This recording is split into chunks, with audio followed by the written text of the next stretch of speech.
O ato editado pelo chefe do governo, com o referendo de todo o Ministério, está concebido nos seguintes termos.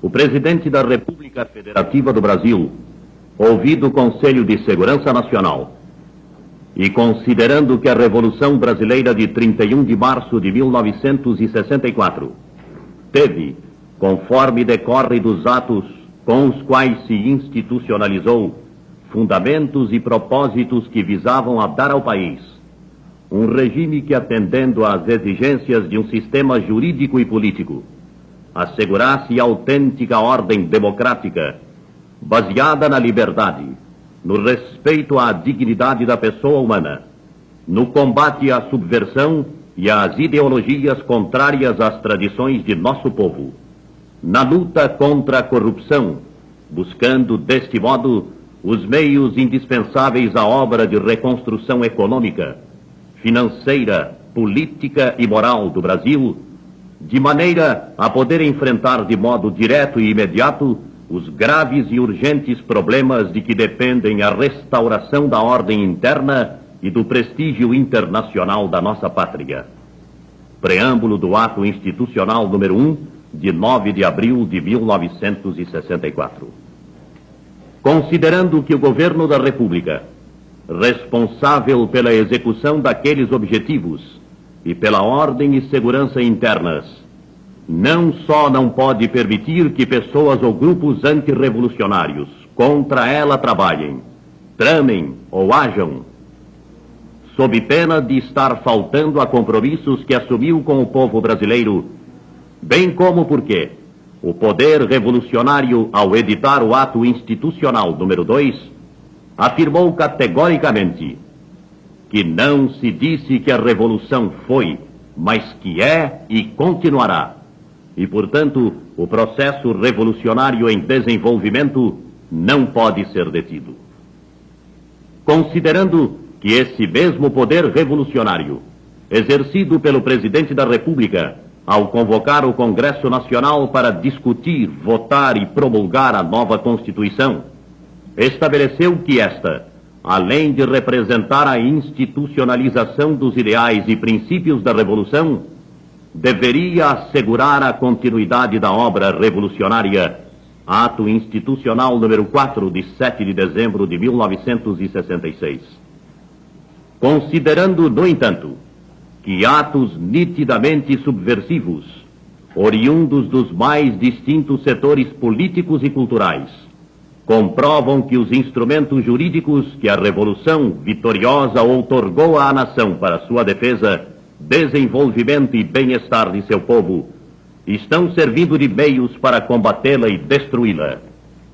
Considerando que assim se torna imperiosa a adoção de medidas que impeçam sejam frustrados os ideais superiores da Revolução, preservando a ordem, a segurança, a tranquilidade, o desenvolvimento econômico e cultural e a harmonia política e social do país, comprometidos por processos subversivos e de guerra revolucionária.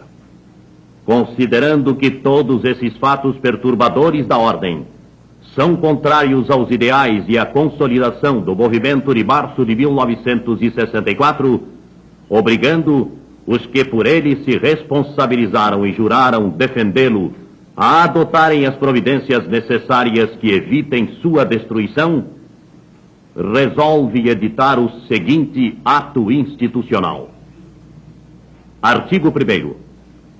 São mantidas a Constituição de 24 de janeiro de 1967 e as Constituições estaduais com as modificações constantes deste ato institucional. Artigo 2º.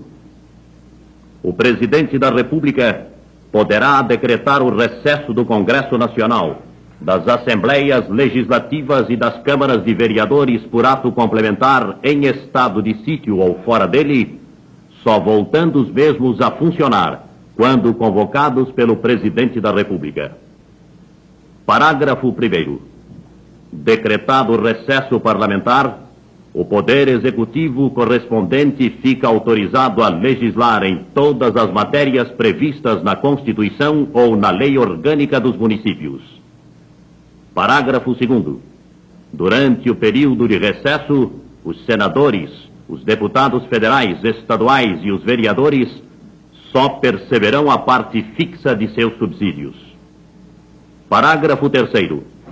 Em caso de recesso da Câmara Municipal, a fiscalização financeira e orçamentária dos municípios que não possuam Tribunal de Contas será exercida pelo do respectivo Estado, estendendo sua ação às funções de auditoria, julgamento das contas dos administradores e demais responsáveis por bens e valores públicos.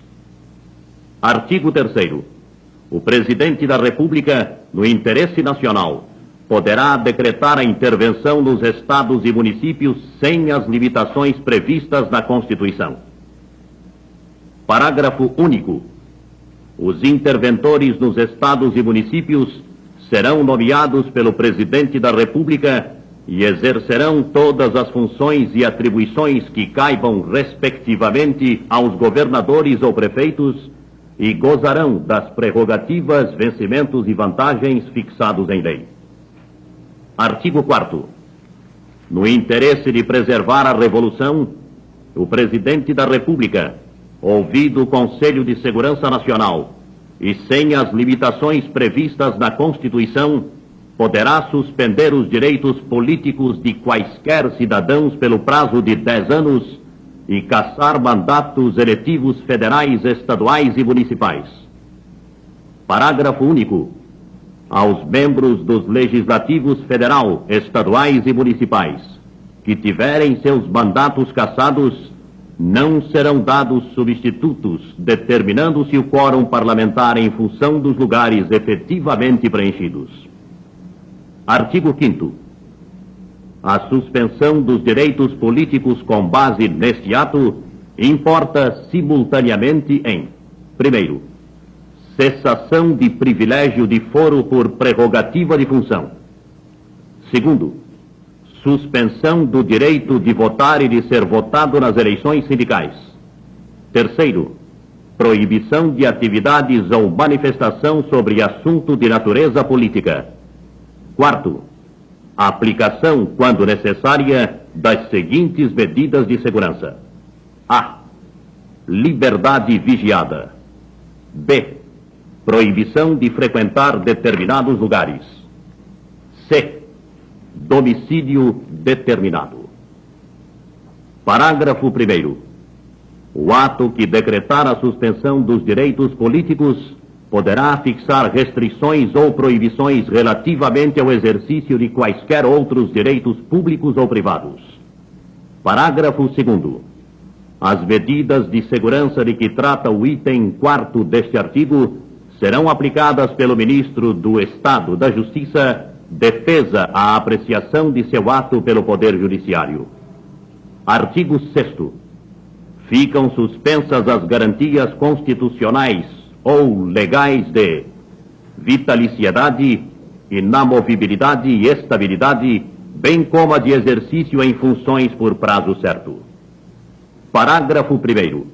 O Presidente da República poderá, mediante decreto, demitir, remover, aposentar ou pôr em disponibilidade quaisquer titulares das garantias referidas neste artigo, assim como empregados de autarquias, empresas públicas ou sociedades de economia mista, e demitir, transferir para a reserva ou reformar militares ou membros das polícias militares, assegurados, quando for o caso, os vencimentos e vantagens proporcionais ao tempo de serviço. Parágrafo 2º. O disposto neste artigo e seu parágrafo 1º aplica-se também nos estados, municípios, Distrito Federal e territórios. Artigo 7º. O Presidente da República, em qualquer dos casos previstos na Constituição, poderá decretar o estado de sítio e prorrogá-lo, fixando o respectivo prazo. Parágrafo único. Em caso de recesso do Congresso Nacional, fica dispensada a exigência contida no parágrafo 1º do artigo 153 da Constituição. Artigo 8º. O Presidente da República poderá, após investigação, decretar o confisco de bens de todos quantos tenham enriquecido ilicitamente no exercício de cargo ou função pública, inclusive de autarquias, empresas públicas e sociedades de economia mista, sem prejuízo das sanções penais cabíveis. Parágrafo único. Provada a legitimidade da aquisição dos bens, far-se-á a sua restituição. Artigo 9º. O Presidente da República poderá baixar atos complementares para a execução deste ato institucional, bem como adotar, se necessário, a defesa da Revolução, as medidas previstas nas alíneas D e E do parágrafo 2º do artigo 152 da Constituição. Artigo 10º. Fica suspensa a garantia de habeas corpus nos casos de crimes políticos contra a segurança nacional, a ordem econômica e social e a economia popular. Artigo 11.